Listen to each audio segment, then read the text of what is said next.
네, 오늘 말씀 보겠습니다. 오늘 말씀은 요한복음 20장 24절부터 31절 말씀이 되겠습니다. 요한복음 20장 24절부터 31절 말씀. 요한복음 20장 24절부터 31절 말씀. 예, 우리 화면에 나왔죠? 우리 다 같이 합독하도록 하겠습니다. 12 제자 중에 하나인 디두모라 하는 도마는 예수 오셨을 때 함께 있지 아니한지라. 다른 제자들이 그에게 이르되 우리가 주를 보았노라 하니 도마가 가로되 내가 그 손의 못자국을 보며 내 손가락을 그 못자국에 넣으며 내 손을 그 옆구리에 넣어보지 않고는 믿지 아니하겠노라 하니라. 여드레를 지나서 제자들이 다시 집 안에 있을 때에 도마도 함께 있고 문들이 닫혔는데 예수께서 오사 가운데 서서 가라사대 너희에게 평강이 있을지어다 하시고 도마에게 이르시되 내 손가락을 이리 내밀어 내 손을 보고 내 손을 내밀어 내 옆구리에 넣어보라. 그리하고 믿음 없는 자가 되지 말고 믿는 자가 되라. 도마가 대답하여 가로되 나의 주시며 나의 하나님이시니이다. 예수께서 가라사대 너는 나를 본고로 믿느냐? 보지 못하고 믿는 자들은 복되도다 하시니라. 예수께서 제자들 앞에서 이 책에 기록되지 아니한 다른 표적도 많이 행하셨으나 오직 이것을 기록하면 함은 너희로 예수께서 하나님의 아들 그리스도이심을 믿게 하려 하며 또 너희로 믿고 그 이름을 힘입어 생명을 얻게 하려 함이니라. 아멘. 예, 오늘 또 이 말씀 통해서 하나님이 우리에게 주시는 그 선한 인도하심을 우리가 잘 받게 도와달라고, 또 성령으로 충만하게 주시고 하나님이 도와달라고 우리 시간에 예수여 한번 하시고 잠깐 기도하겠습니다.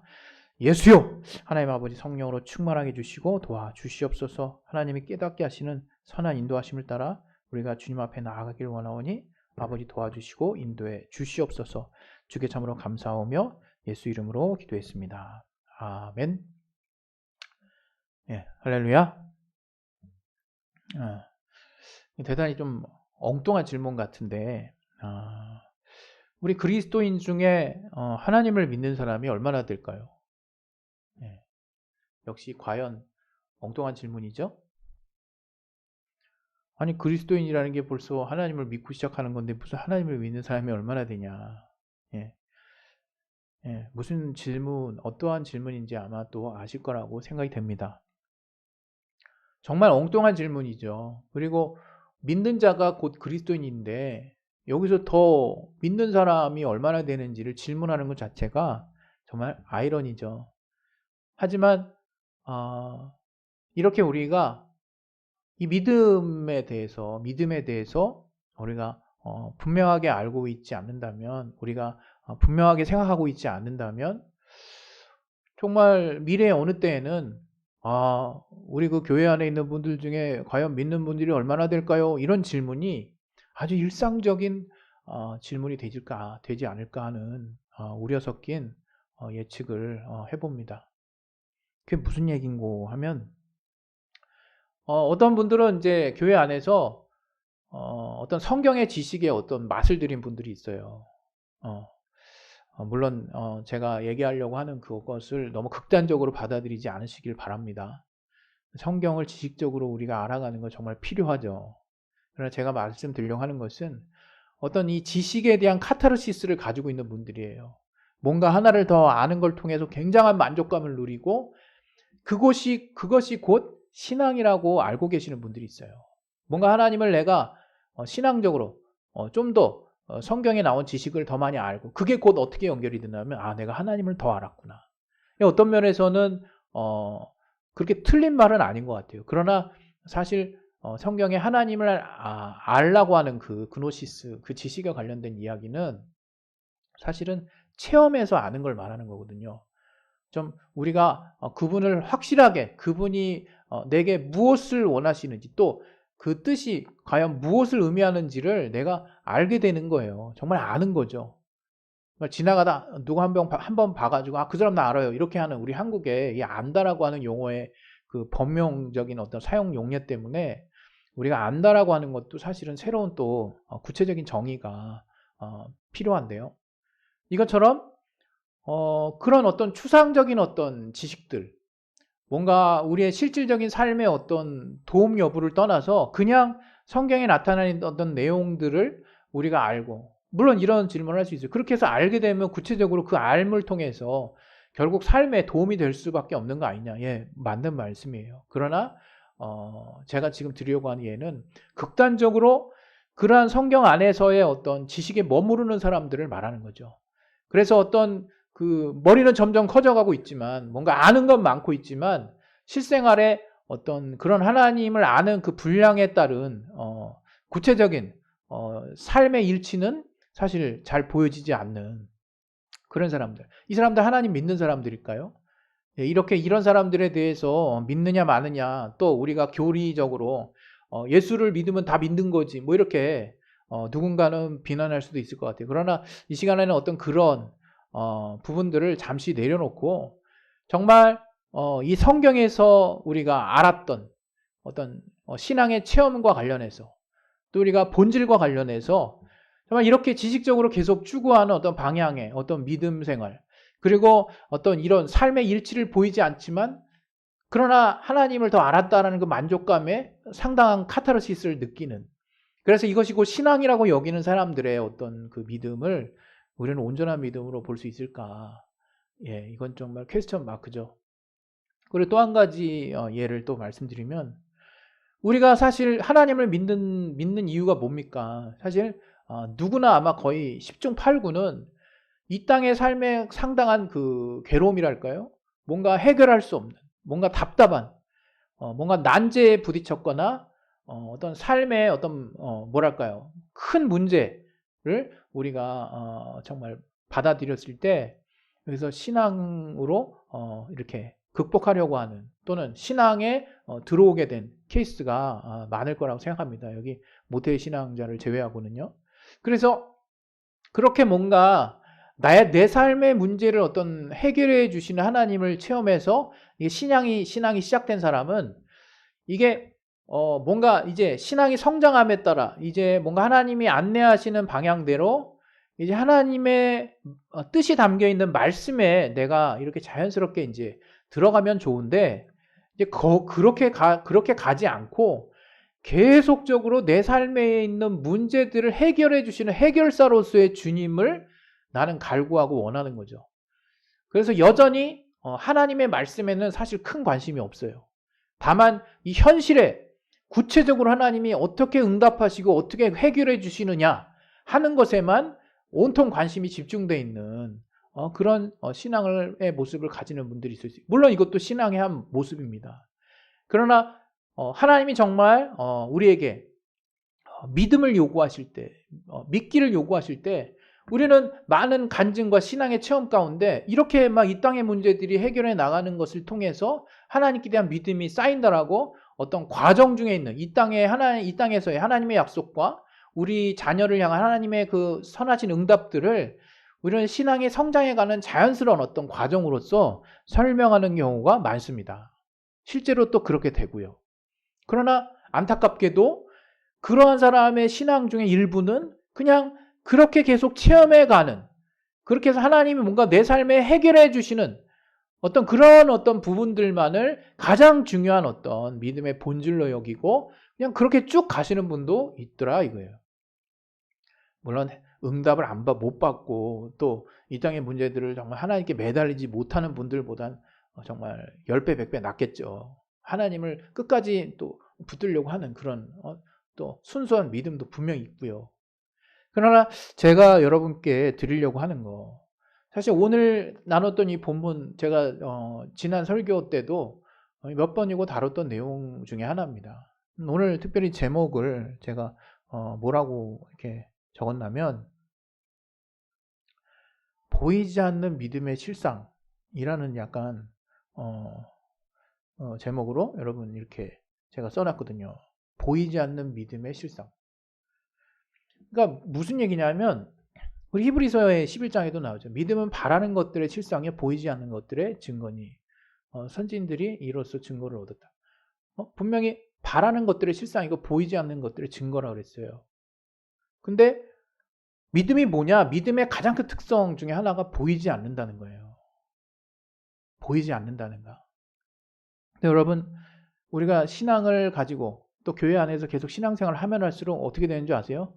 이게 처음에 어렵지만 누군가의 권유에 의해서 또 그렇게 해서 자기 의지를 굴복시키고 자기를 부인하고 하나님의 말씀을 조금씩 받아들이고 인정하기 시작했더니 얻어진 그 믿음이 너무나 소중하다는 걸 알고 시작했는데 점점점 우리가 어떻게 되느냐, 이제 하나님이 보여주시지 않으면 더 이상 믿음을 진전시키려고 하지 않아요.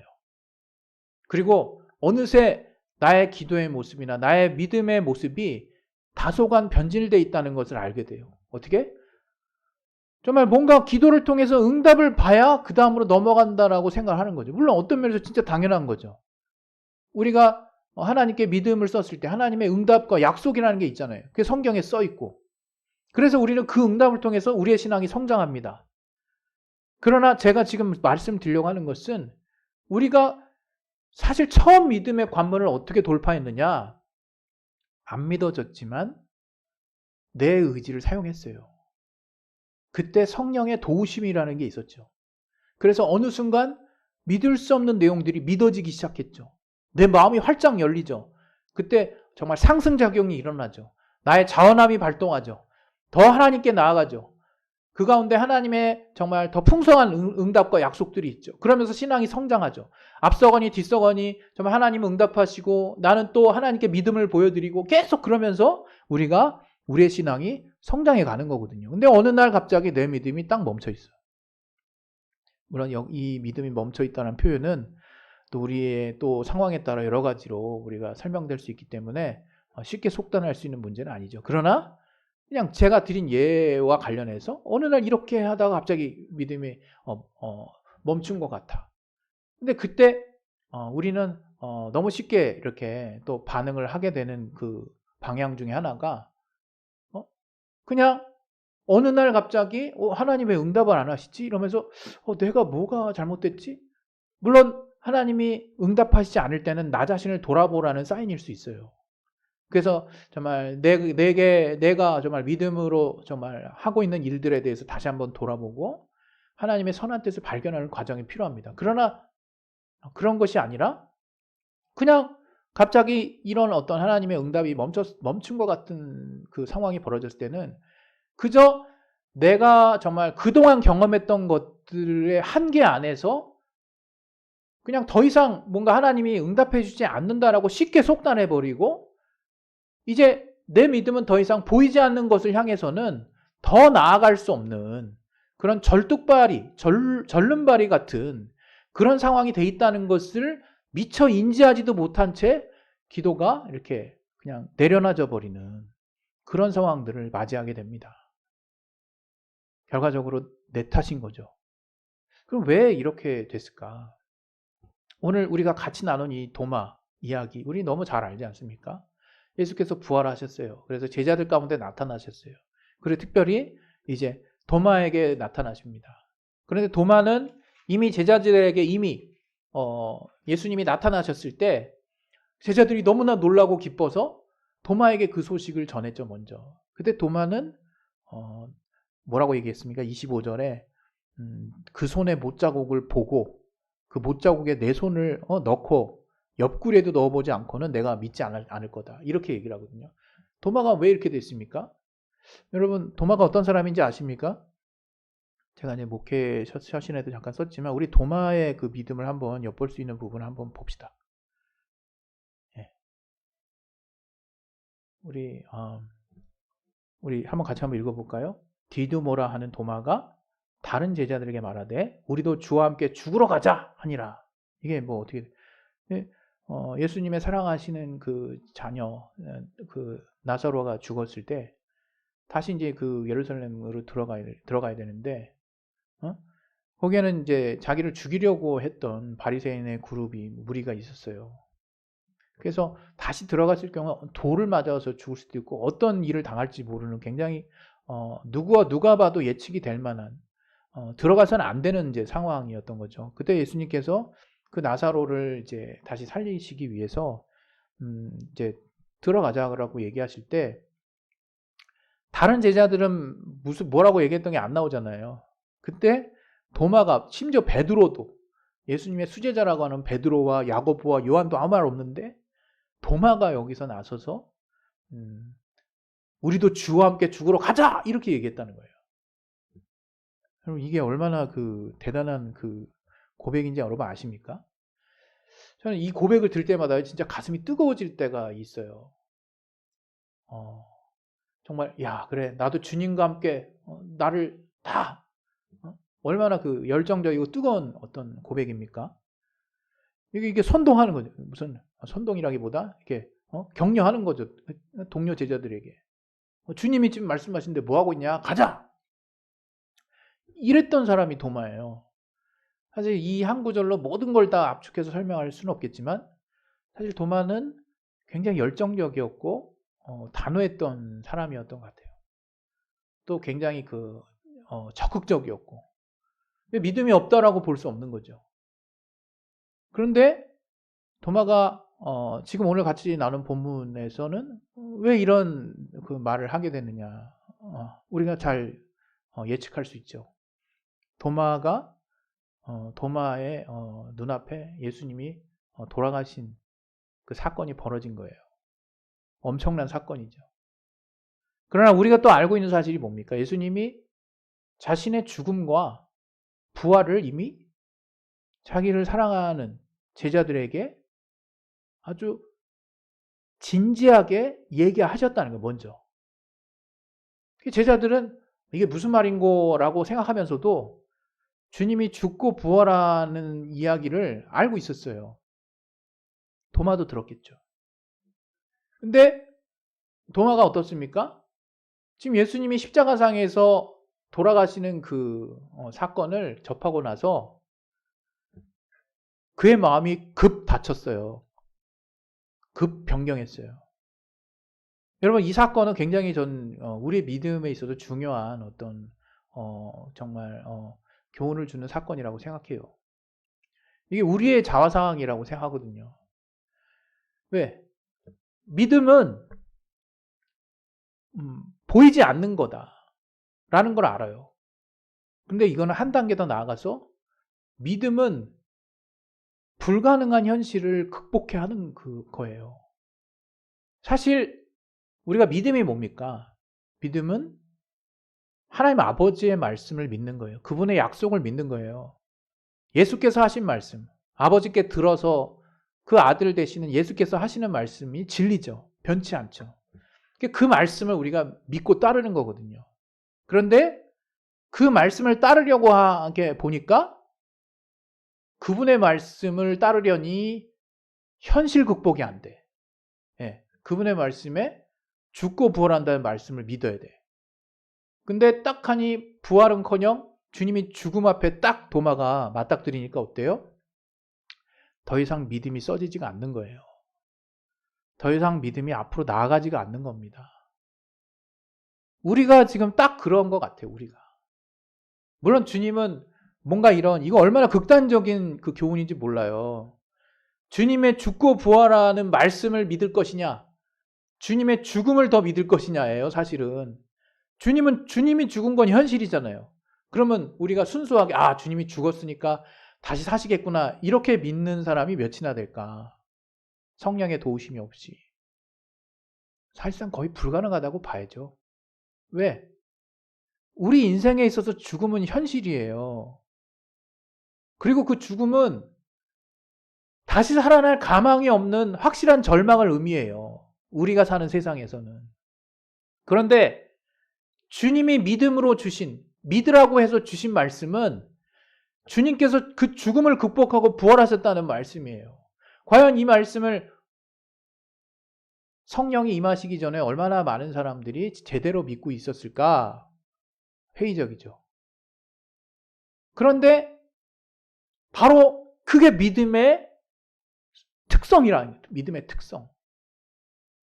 바로 보지 않고 믿는 믿음.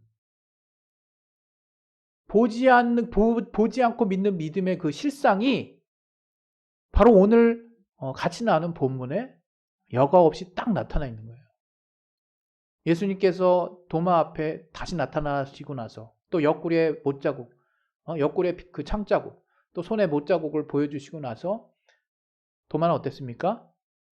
지체 없이 나의 하나님이시라고 고백해요. 정말 이렇게 신성 고백을 하죠. 그러니까 도마는 죽음이라고 하는 현실에서 부활하신다고 하는 말씀까지 넘어갈 수가 없었어요. 왜? 말씀에 죽음과 부활이 같이 있었지만 그 죽음이라는 현실에 내가 맞닥뜨리는 순간 눈에 보이는 너무나 명확하고 너무나 극복될 수 없는 다시 살 수 없는 그 절망적인 죽음을 저가 정말 그 사건을 접하고 나서는 부활을 생각할 수가 없게 되는 거죠. 근데 주님이 우리에게 기대하시는 믿음이 뭘까? 바로 하나님의 말씀만을 온전하게 믿고 나아가는 거예요. 응? 여러분 우리가 신앙생활 하다가 이렇게 기도하다가 좌절되는 경우가 있어요. 그때 주로 좌절되는 경우에 8, 90%가 뭡니까? 기도대로 안 돼서 좌절하죠. 그래서 좌절하는 수준을 뛰어넘어서 관두죠. 많은 사람들이. 그러나 여러분 믿음은 그런 게 아니라고 지금 성경이 말하고 있는 거죠. 믿음은 뭐라고 얘기하고 있는 겁니까? 믿음은 내가 바라는 바를 믿는 게 아니에요. 하나님의 말씀을 믿는 거죠. 하나님의 약속을 믿는 거죠. 물론 하나님의 우리가 기도를 하면서 대표적인 그 말씀 중에 기도하고 구하는 것은 받은 줄로 믿으라는 말씀이 있어요. 우리가 하나님 앞에 응당 자녀로서 기도하고 구했으니까 당연히 받은 줄로 믿겠죠. 그러면 사실 우리가 취해야 되는 어떤 우리의 정욕대로 구한다 했을지라도 야고보서의 정욕대로 구한 건 받을 줄로 생각지 말라 그랬지만 그게 정욕인지 뭔지 구별도 잘 안 가고 우리의 신앙이 정말 어릴 때 그때는 우리가 기도하고 구한 것은 받은 줄로 믿어야죠. 뭘 어떻게 받았는지 모르겠지만 기도하고 난 구했고 그러면 그 말씀이 가리키는 그 말씀이 우리에게 요구하는 지시사항이 뭡니까? 받은 줄로 믿으라는 거예요. 아마 생각을 해보세요. 내가 과연 내 수많은 기도 중에 받은 줄로 믿고 끝까지 간 기도가 몇 가지 있을까? 아마 제 생각에는요. 받은 줄로 믿고 기도하는 중에 분명히 하나님의 인도하심이 있어요.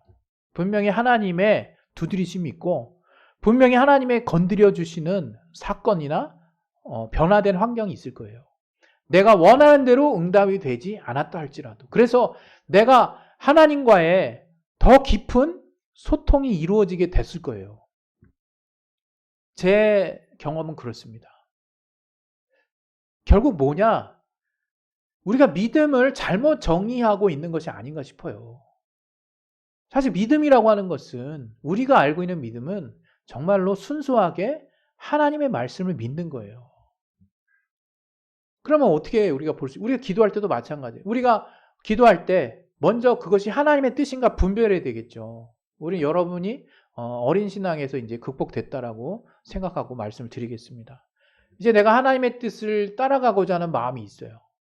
그러면 이제 기도를 하다 보면요. 내가 말씀을 따라 어떤 부분에 대해 어떤 기도거리에 대해서 하나님이 던져주시는 말씀이 있어요. 그럼 나는 이제 그 말씀이 떠오르죠. 계속 양심의 가책을 일으킬 때도 있고 뭔가 내 마음을 두드리고 뭔가 내 마음을 뜨겁게 할 때도 있죠. 그러면 그 말씀을 내가 과연 붙잡을 것이냐 하는 고민의 시간들이 이제 지속이 돼요. 그러다가 이제 때가 돼서 내가 이제 그 말씀을 이제 온전하게 붙들게 되면 최소한 하나님의 내가 기도하는 문제에 관련한 하나님의 뜻이 담긴 말씀이 떠올랐고 그 말씀을 내가 붙잡은 상태까지 되면 그 다음에 우리가 할 일은 뭡니까? 믿음을 쓰는 거예요. 그게 무슨 얘기예요? 믿음을 쓴다는 게? 그렇게 해서 받은 말씀을 끝까지 인내함으로 결과와 상관없이 내가 붙들고 가는 게 믿음이라는 거예요. 근데 우리 중 많은 사람들은 하나님의 뜻에 관심이 없어. 뭘 믿는지 모르니까 내가 바라는 걸 들어주실 거라고 믿는 그게 믿음이라고 생각하더라고요. 근데 그것은 정욕대로 잘못 구하는 경우가 많고 그것은 벌써 하나님의 뜻과 또 이렇게 합치되지 않으면 하나님은 정말 이렇게 가로막으실 수도 있거든요. 그런 많은 예들을 다 벗어나고 다 이렇게 차치해서라도 우리가 평소 믿음이라고 생각했던 그 믿음의 행위들이 지금 많이 위기를 지금 겪고 있다는 거예요. 나는 과연 믿음을 쓰고 있나? 아니면 내 경험치에 의해서 어느 만큼만 내가 이렇게 나를 내어주고 그 이상은 내가 절대로 정말 이렇게 손해보지 않으려고 하는 그런 상황을 내가 계속 하나님 앞에 보이고 있지는 않나. 여러분, 우리 용어 중에 무모하다는 말이 있어요. 무모하다. 정말 무모한 거죠. 정말 그 무모한 사람처럼 위험한 사람이 없어요. 세상을 향해서 무모한 사람은요, 정말 이렇게 예측할 수 없고 삶의 심각한 문제를 야기할 수도 있습니다. 저는 여러분이 그런 무모한 자가 되기를 바라지 않아요. 그러나 여러분이 믿음과 관련해서는요, 다소 이 현실에 있어서 무모한 결단을 할 수도 있는 분이 되셨으면 좋겠어요. 왜? 하나님의 말씀은 진리예요, 진리. 하나님 아버지께서 그 아들 예수를 통해서 우리에게 공개하신 그 말씀은 진리입니다. 참이죠. 영원히 변하지 않는 가치예요. 또 그 말씀을 우리에게 약속으로 주셨을 때는 우리가 그 말씀만을 믿고 따르기를 원하시는 거예요. 더 궁극적으로는 그 말씀이 가리키는 방향이 참이라는 거예요. 그래서 우리가 그것을 붙잡지 않으면 거짓, 사망, 잘못된 방향으로 나아갈 수밖에 없는 것을 말씀하는 거거든요. 만약 여러분이 정말 좌로나 우로나 치우치지 아니하고 어떤 문제에 대한 올바른 하나님의 뜻과 그 뜻이 담긴 하나님의 말씀을 하나님이 주셨다면 내가 그 말씀을 붙들고 가는 것이 정말 정답인 거죠. 내가 그 말씀을 붙들려고 할 때 어떤 일이 일어납니까? 성령의 도우심이 있어요. 성령의 후원하심이 있습니다. 나 혼자 그냥 무턱대고 막 의지 써서 끝까지 막 유지하는 그런 분위기로 끝까지 연출되지 않습니다. 분명 돕는 자가 나타날 수 있고 환경이 열릴 수 있고 하나님이 그 약속의 말씀을 붙들고 그 온전한 믿음을 가지고 있는 자들에게 대해서 성령으로 후원하십니다. 도와주세요. 그런 가운데 하나님이 합력해서 또 선한 또 일들을 응답으로 주시죠. 우리는 그러한 어떤 하나님이 본래 우리에게 요구하시는 그 믿음을 쫓아갈 수 있어야 되거든요. 그런데 이제 우리의 믿음이 너무 안정권의 믿음을 자꾸 이렇게 여러분이 추구하시는 것 같아요. 여러분, 그리스도인의 믿음은 현실적으로 무모할 수 있어요. 정말로요. 정말 무모할 수 있습니다. 그러나 거기에 여러분이 그 문자와 그 일과 관련해서 하나님의 올바른 하나님이 원하시는 뜻을 발견했고 여러분이 거기에 하나님의 성령의 감동함을 받으셨다면 붙드셔야 되는 거죠. 그 뜻을 가지고 가야 되는 거죠. 그랬을 때 하나님이 그 가운데 우리에게 정말 그 믿음을 인쳐주시고 후원하시는 삶의 역사들이 뒤따르게 되는 거죠. 여러분, 이것은 체험하지 않으면 모릅니다. 체험하지 않으면 몰라요. 이거는 절대로 또 우리의 믿음은 정말 보이지 않는 가운데 이루어진다는 것을 여러분 철저하게 그 원칙을 여러분 이렇게 뛰어넘어 그 원칙을 지키지 않으면 절대로 다음 단계로 나의 신앙이 업그레이드 되지 않습니다. 여러분, 우리가 올해 신앙의 재건축이라는 큰 제목으로 우리가 우리의 신앙을 하나하나 지금 돌아보고 있어요. 오늘은 특별히 믿음과 관련해서 과연 우리가 믿는다라는 게 뭘까? 우리 요한복음 에도 하나님을 믿으라 이런 말씀이 있죠. 하나님을 믿으니 또 나를 믿으라 이렇게 예수님이 또 하신 말씀이 있어요. 목요 기도회 때도 얘기했는데 정말 우리가 하나님을 믿고 있는지 정말 궁금해요. 그것은 어느 그냥 막연하게 그냥 다른 거 다 필요 없고 그냥 이 땅의 인도 뭐 구체적인 응답 필요 없으니까 그냥 하나님을 내가 순수하게 믿겠습니다. 이런 것을 말하는 것도 아니고 또 반대로 그냥 이 땅에 내가 원하는 것만 다 그냥 하나님이 하나님을 믿으면 이런 거 다 이루어지시겠지 해서 이 땅에 어떤 기복적인 것으로만 잔뜩 채워놓고 하나님을 마치 해결사처럼 옆에다 놓는 그런 것도 아니에요. 정말 하나님이 우리에게 그분의 뜻이 담겨있는 말씀을 따랐을 때 그것을 통해서 내가 진정 삶의 행복과 만족과 또 삶의 기쁨을 얻을 수 있다는 확신한 그분을 아는 체험이 여러분 안에 있는지, 또 그것을 통해서 계속해서 내가 하나님이 내게 하시는 그 말씀에 귀 기울일 줄 알고 결국 내가 하나님을 아는 것에 나의 믿음의 정점을 찍을 수 있는, 그래서 그것에 자연스럽게 뒤따르는 하나님의 후원과 또 삶의 정말 증거들이 있고, 그것이 설령 없다 할지라도 내가 하나님의 말씀이 그분의 뜻 안에 담긴 올바른 말씀 안에 내가 거했다라는 확신이 성령 안에서 평안 가운데 내가 정말 들었다면 다른 것 다 무시하고 보이는 어떤 현실이 거꾸로 간다 할지라도 내가 끝까지 그 말씀을 향해서 달려나갈 수 있는 그런 믿음, 그 믿음이 여러분에게 지금도 계속 꿈틀꿈틀 되고 계십니까? 여러분, 믿음의 성장은 바로 그러한 것이라고 생각합니다. 아브라함에게 있어서 이삭은 정말 자기 목숨보다 귀한 실제 눈앞에 보이는 현실이었어요. 그러나 하나님의 약속은 뭡니까? 이삭을 바치라는 거예요. 그리고 그보다 더 앞서서 하나님이 아브라함에게 주셨던 말씀은 뭐예요? 너의 씨가 이 땅에 정말 하늘의 별과 같고 이 땅에 모래와 같이 창성할 것인데 그 씨는 바로 이삭으로 말미암을 거라고 주님이 하신 그 약속. 그 이후에 이삭을 갖다 바치라고 하셨을 때 아브라함은 그 두 말씀 가운데서 자연스럽게 그것이 하나님의 말씀임을 평소 하나님과의 정말 익숙한 교제 가운데 일단 알았겠죠. 그리고 그것이 하나님의 말씀이야. 어떤 이교도의 어떤 가르침이 아니라.